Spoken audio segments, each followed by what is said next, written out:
आइए दोस्तों, आज मैं पहली यात्रा का वर्णन आपके सामने कर रहा हूँ जो हरिपुर धार की है। आप मेरे हमसफर बनिए इस यात्रा में। चलिए शुरू करते हैं हमारी हरिपुर यात्रा का वर्णन। हम लोग हरिपुर धार पहुंचे और अगले ही दिन हम माँ भाग्यानी देवी मंदिर के लिए पैदल ही यात्रा पे चल पड़े। रास्ते में बहुत ही खूबसूरत दृश्य थे। हम ऐसा लग रहा था कि सड़क पे चलते चलते पहाड़ों के ऊपर चल रहे हैं और नीचे बादल हैं। चारों तरफ देवदार और चीड़ के वृक्ष, बड़े बड़े पत्थर के पहाड़। इसको देख के मन खुश हो गया। हमारा अपना मानना है कि जब कहीं यात्रा पे जाएं तो थोड़ी सहूलियतों से दूर पैदल चलने के अनुभव के साथ अगर आप यात्रा करते हैं तो यात्रा का अंत बहुत ही उत्साहवर्धक होता है। जैसे जैसे हम पहाड़ पे चढ़ रहे हैं, सामने त्रिशूल पर्वत, हिमालय रेंज दिख रही है। बीच में लाल फूल से लदे पेड़ जो इतना मनमोह रहे हैं, इतना तो हम शहर की जिंदगी में भी नहीं देखते हैं। जैसे जैसे हम पैदल चल रहे थे, थोड़ी बहुत थकान तो महसूस कर रहे थे, परंतु खुली सड़क, अपनी धर्मपत्नी के साथ जब हम जा रहे थे तो हमारे को रात यात्रा का कुछ अलग ही रोमांच हो रहा था। हम घुमक्कड़ी प्रवृत्ति के हैं, इसीलिए पैदल चल पड़ते हैं। अदरवाइज यहाँ पे वाहन भी हैं जिससे कि हम मंदिर तक पहुंच सकते हैं।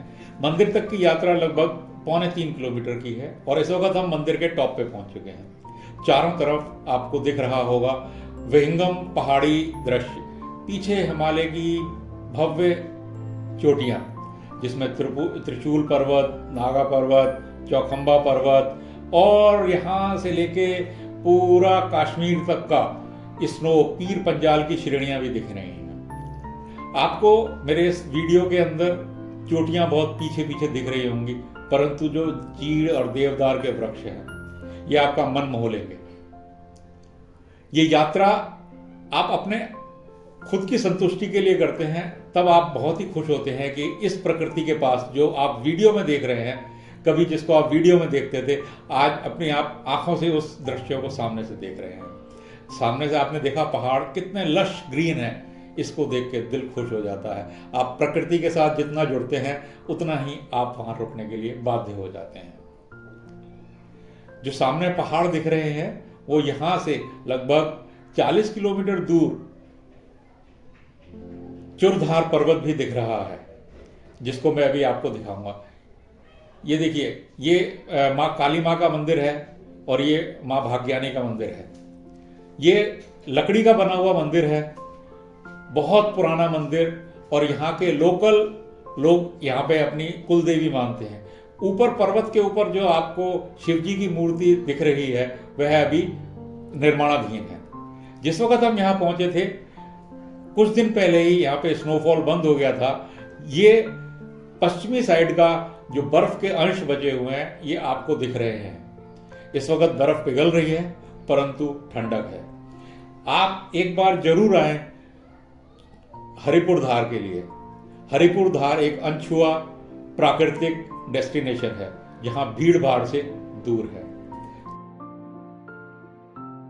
अभी मैं आपको यहां पे पहुंचने की पूरी यात्रा बताता हूं कि हम हरिपुर धार पहुंचे तो कैसे पहुंचे।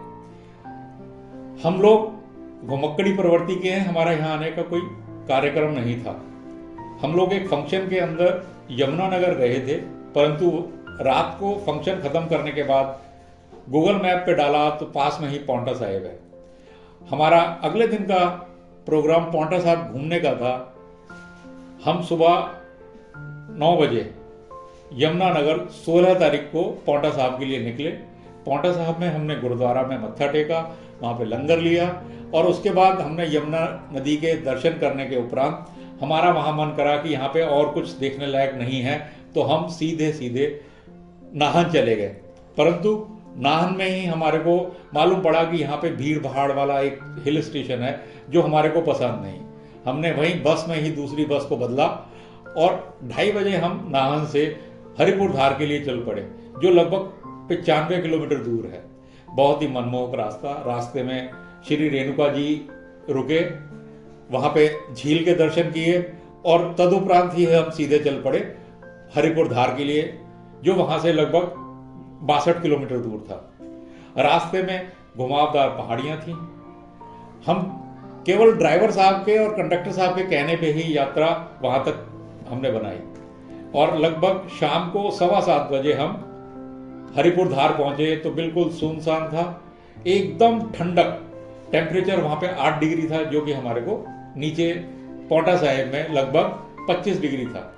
इस इतने टेम्परेचर परिवर्तन के बाद हमारा हरिपुर धार जाना बहुत ही सफल रहा। रात को हमने होम स्टे में वहाँ का देसी खाना खाया, बहुत आराम से सोए और अगले दिन हमने अपनी माँ भाग्यानी देवी के माता के दर्शन किए, जिसको कि मैं आपको ब्लॉग में बता चुका हूँ। मेरी कोशिश रहेगी कि मैं आपको अपने साथ ऐसा लेके चलूं कि जैसे आप भी इसी यात्रा को कर रहे हैं। मैं यहीं पे अभी इस अपने विराम करता हूँ। इस यात्रा का अंत केवल इतना ही था। ये लगभग 36 घंटे की हमारी यात्रा का प्रोग्राम था। अगली यात्रा आपकी फीडबैक के अनुसार मैं और अच्छा बनाने की कोशिश करूँगा। कृपया आप मेरे को फीडबैक जरूर दें कि इसमें क्या और अच्छा किया जा सकता है।